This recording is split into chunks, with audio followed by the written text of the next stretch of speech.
Bonjour à tous, en cette opportunité nous allons parler sur l'industrie chimique. Voici dans l'image une photo d'un complexe de raffinage du pétrole. Parmi d'autres systèmes de production, il est un très bon exemple de ce que l'industrie chimique représente. Par contre, il est important aussi de souligner que quand je vais parler de l'industrie chimique et je mets le mot entre guillemets, je veux plutôt parler, je veux plutôt dire, je veux plutôt me référer au secteur industriel dont l'ingénieur chimiste met ses pieds. Je veux donc parler de l'industrie qui fait le champ d'action de l'ingénieur chimiste. Afin de mieux encadrer cette réflexion, Madame Pourquoi, qui est tout le temps en train de demander pourquoi pour toutes les choses, il va nous poser de très bonnes questions, telles que, par exemple, y a-t-il une façon de classer l'industrie en général? En autre mot, comment pouvons-nous classifier ou classer ou structurer l'industrie chimique, cette industrie chimique que je veux mettre entre guillemets? En même temps, quels sont les produits de cette industrie?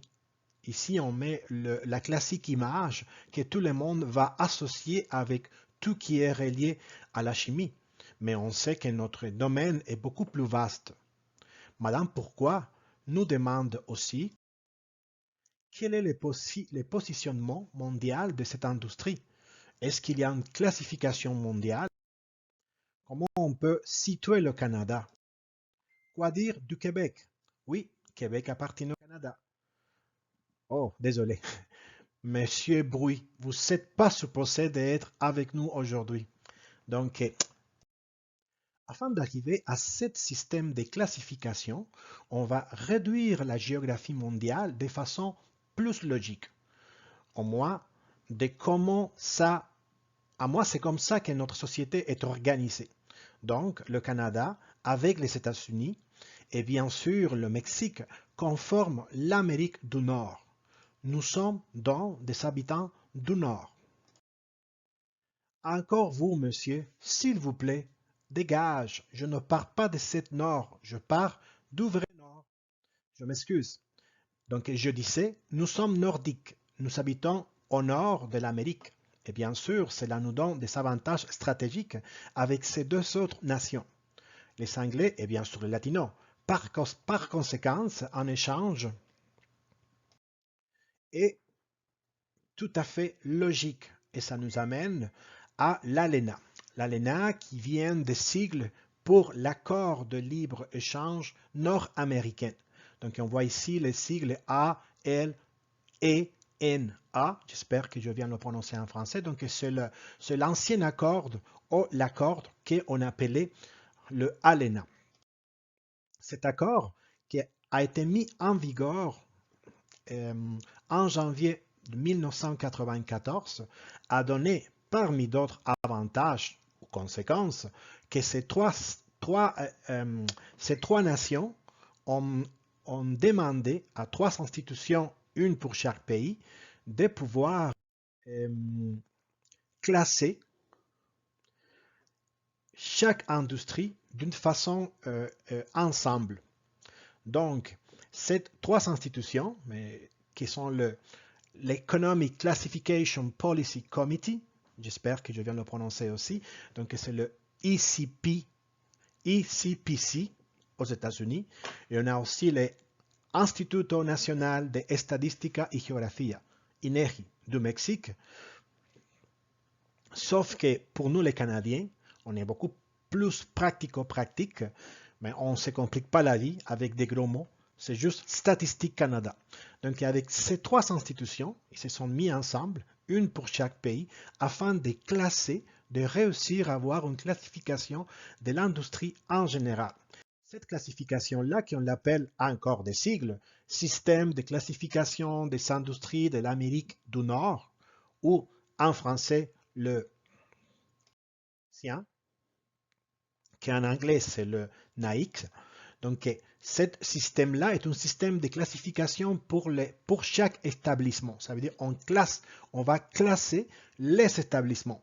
C'est quoi un établissement? C'est une unité de production c'est la plus petite pour laquelle il est possible d'obtenir des données sur les coûts des facteurs de production, le capital, la main-d'œuvre, l'énergie, les matières premières et les services utilisés dans la production.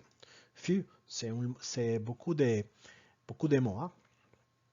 Donc, ce système de classification-là, qu'on a en vigueur encore, il a passé par plusieurs versions, dont la dernière version est celle qui est en vigueur maintenant, c'est ça qu'on appelle la version 3.0 et qui a été mise à jour en septembre 2018. Il y a eu beaucoup de changements au long des temps. Parmi d'autres, on se rappelle que ça fait pas longtemps que l'industrie du cannabis est devenue légale au Canada. Donc, à partir de ce moment-là, on a dû besoin d'avoir une classification pour cette industrie-là. Donc, parmi d'autres choses qui se sont ajoutées à ce système-là, mais a été l'industrie du cannabis. Oui, messieurs, je sais, vous avez raison. Je sais que l'ALENA n'est pas l'accord qui est en vigueur maintenant. Mais ne vous inquiétez pas, on s'en vient. Donc, tout le monde est au courant que le ALENA a arrivé à la date d'échéance. Donc, un nouveau accord Canada, États-Unis, Mexique est en vigueur. Donc, pour tout le monde est connu que l'ALENA n'existe plus. Donc, voilà qui est en train de se développer. Je fais ici une petite parenthèse. J'imagine que le nouveau nom est pris grâce à la position stratégique de chaque pays. Donc, on voit le Canada, États-Unis, Mexique. Donc, voilà le nom. Accord Canada, États-Unis, Mexique. Parce que j'imagine que si on aurait fait référence à d'autres façons de positionner le pays, ça aurait donné un nom de l'accord très bizarre. Parce qu'on voit ici que l'accord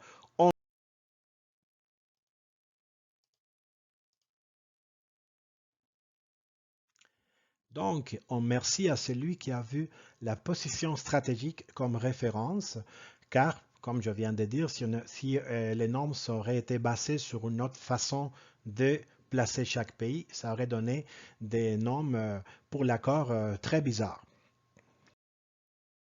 Donc, bien sûr, c'est évident que le sien est en train d'être révisé à cause que le nouveau accord est en place, va être en place bientôt. Donc, et là, on met la date de mars 2020, mais c'était la date qu'on avait prévue. Mais maintenant, tout est un peu flou, donc c'est pas encore, c'est un peu dans une incertitude quand est-ce que cet accord-là va être en vigueur. Par contre, par rapport au sien, ce système-là est en train d'être révisé parce que le nouveau sien, celui le sien Canada 2022, en sa première version 1.0, sera mis en place en janvier 2022. Le système actuel, le sien 2018 à la version 3.0, a une structure hiérarchique qui permet de classer chaque type de production selon un code de 6 chiffres, dont les 5 premiers servent à décrire les niveaux de sien qui seront utilisés par les 3 pays dans la production de données comparables. Et le sixième, bon, le sixième, ça s'en vient, on va l'expliquer à la fin. Donc, les 2 premiers chiffres représentent le secteur. Donc ici, on peut voir que même s'il y a 2 chiffres, ça ne veut pas dire nécessairement qu'on peut avoir que tous les chiffres vont être comblés. Ça veut dire, mais on va le voir tantôt, mais le plus important que je veux remarquer ici, c'est que cet codage de ce système-là, ça nous permet que les 2 premiers chiffres sont reliés au secteur. La troisième chiffre va désigner le sous-secteur, la quatrième, le groupe, la cinquième, pardon, la classe, et la sixième est reliée à une classe nationale. Ça veut dire que le 6, c'est juste le Canada qui va le ajouter. On l'ajoute parce que ces chiffres-là vont nous aider à faire des classements particuliers dans notre propre industrie.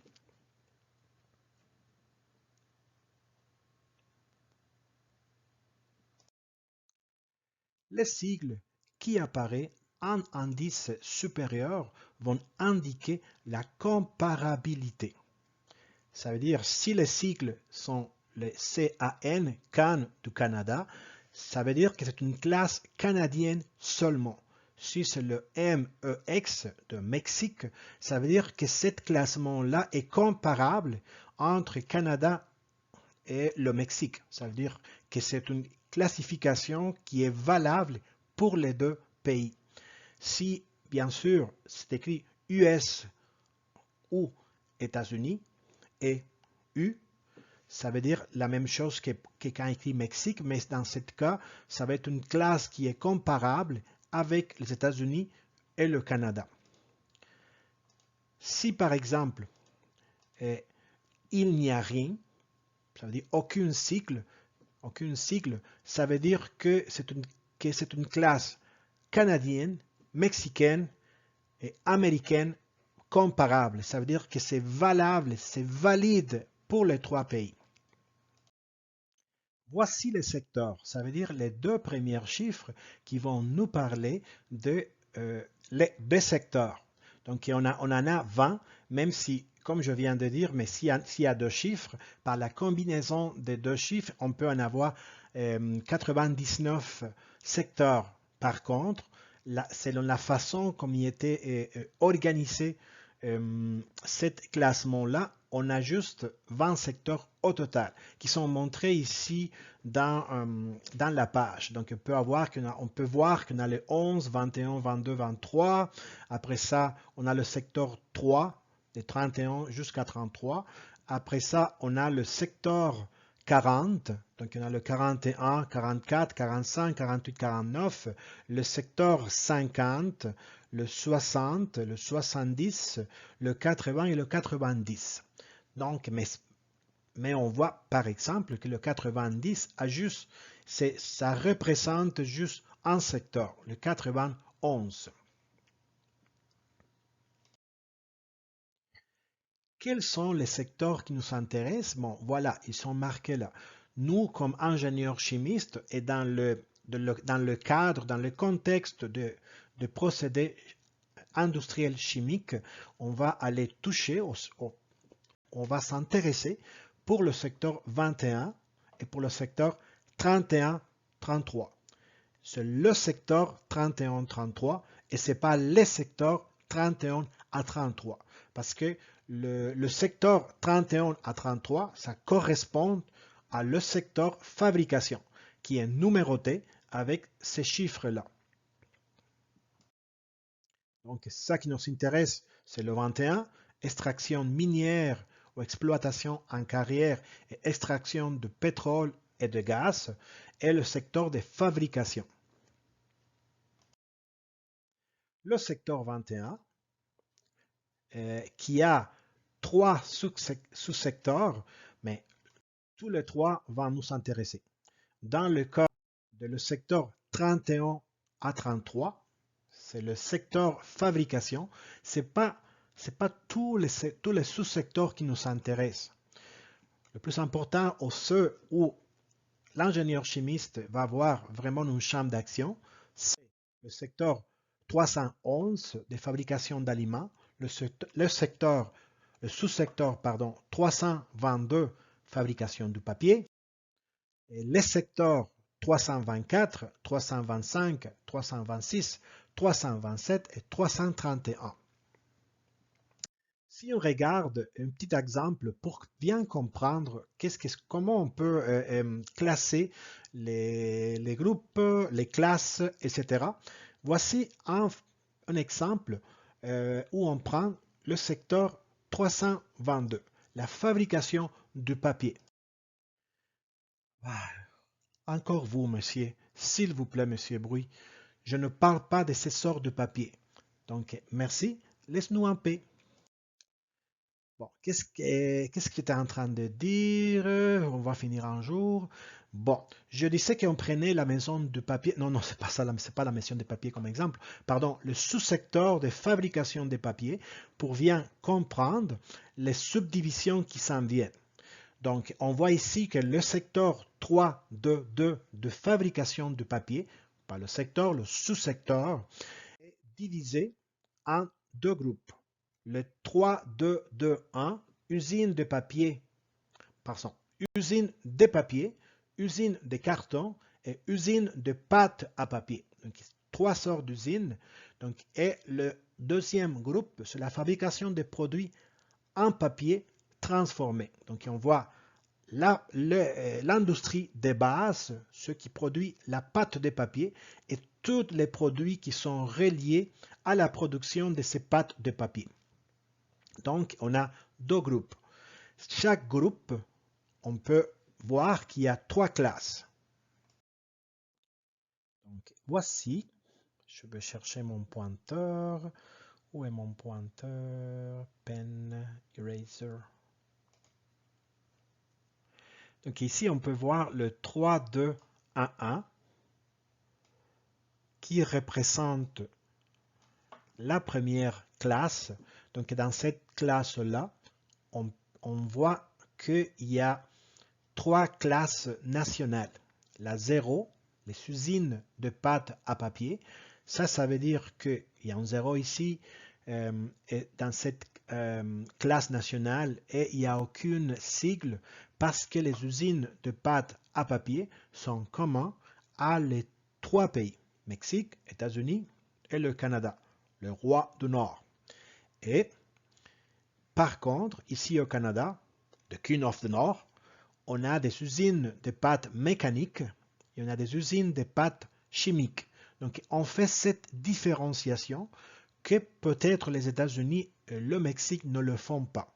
Donc, c'est pour cela qu'on a choisi ces deux classes nationales qui n'existent pas aux États-Unis ni au Mexique. Même chose pour la deuxième classe, la 3-2-2 1-2. Donc, il y en a les usines de papier.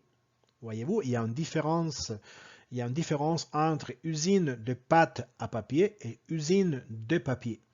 Mais parmi les usines de papier, on peut, nous et les États-Unis, on fait la différence entre les papiers journal et les autres sortes de papier.